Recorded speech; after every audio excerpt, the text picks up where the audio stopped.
The world had changed, but some things stayed the same. Greed, envy, the thirst for entertainment. Up in the sky, the constellations were placing their bets, sending messages of support or scorn. It was their game, and we were just the pieces on the board. Pause.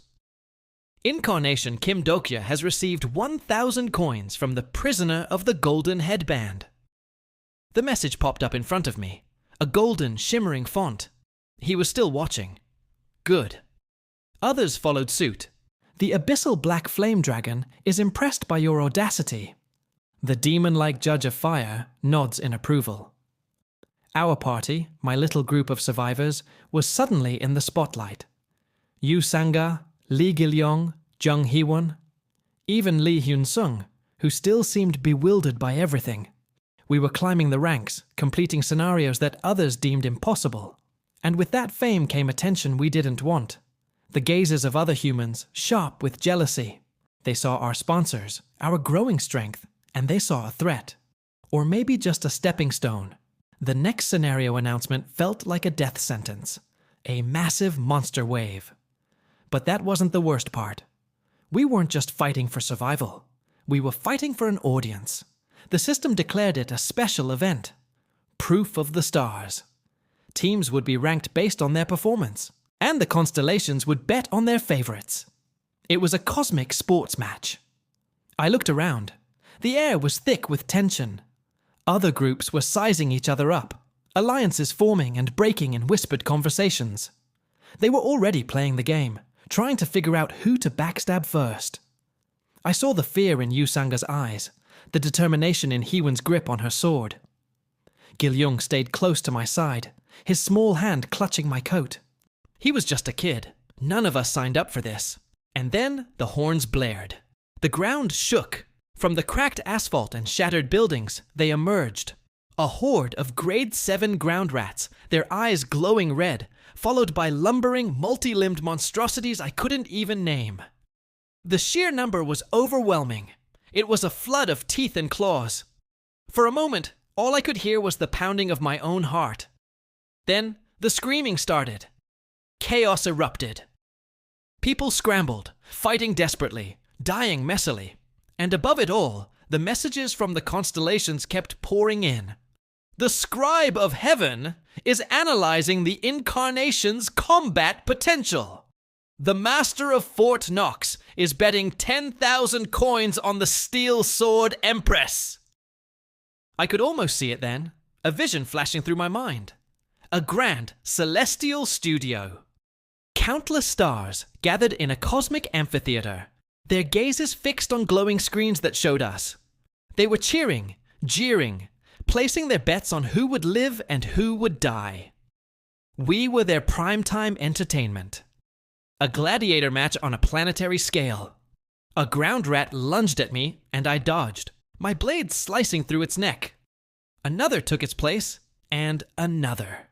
We fought back to back. Hee-won was a whirlwind of righteous fury, her blade glowing with the Judge of Fire's blessing. Lee Hyun-sung, a rock against the tide, his shield bearing the brunt of the assault. But for every monster we cut down, 2 more seemed to take its place. The maritime war god scoffs at the Incarnation Lee Hyun-sung's cowardly defense. The Goryeo First Sword is disappointed in Incarnation Jung Hee-won's sloppy footwork. The commentary was incessant. A stream of criticism and praise that felt like lashes on our backs. They judged our every move, our every breath. They knew nothing of our fear, our exhaustion, the grit in our teeth. We were just characters in their favorite story. Someone near me fell, their scream cut short by a crunch of bone. I saw their sponsor's Constellation channel flicker and go dark, just like that. A life extinguished, and a viewer changed the channel. The sheer cold indifference of it all. It broke something inside me. The rage came out as a raw, guttural scream. "Stop it!" I yelled at the empty sky, at the invisible audience. "Is this fun for you? Is this what you want to see? We are not your toys. We are not your entertainment." For a second, the battlefield seemed to quiet. Even the constellation's messages paused. My own party stared at me, shocked. I was panting, my voice hoarse, my heart hammering against my ribs. I had just yelled at gods. I was probably dead. But then a new message appeared, just for me. A very small number of constellations are deeply moved by your words. The Nebula Vedas is displeased with your outburst. The Nebula Olympus finds your rebellion amusing. So they were listening. My defiance seemed to galvanize our group. Hewen let out a battle cry, her attacks becoming sharper, more focused. Dokjasi is right! Let's show them what humans are made of! But as we pushed back, a new kind of horror unfolded. Beside me, Yu Jungyuk, the regressor, the protagonist of this world, was fighting like a demon. His movements were perfect, precise, inhumanly efficient. But then, he faltered. His sword stroke wavered. A flicker, like a bad video signal, distorted his form for a split second. His eyes, usually so cold and focused, were wide with a terror that had nothing to do with the monsters in front of us. Not again, he whispered, so low I could barely hear him over the din. He was glitching. The world around him was glitching. The scars of his past lives, his countless regressions, were bleeding through. He was reliving his deaths all at once. He stumbled, and a monster saw its chance. Without thinking, I moved. I threw myself in front of him, parrying the blow meant for his unguarded back. The impact jarred my arm to the shoulder. I gritted my teeth, holding my ground. "Jung-hyuk!" I shouted, trying to cut through his daze. "Stay with me! This is the third turn. Remember, this is the third turn. You're not alone this time." I didn't know if he could hear me, or if my words even made sense to him in that state. I just needed to anchor him to this reality, to this timeline. His eyes focused on me, a glimmer of recognition cutting through the haze of his past traumas. The glitching effect subsided. He straightened up, his grip on his sword tightening. He didn't say a word, but he didn't have to. We stood shoulder to shoulder, a united front against the horde and the heavens.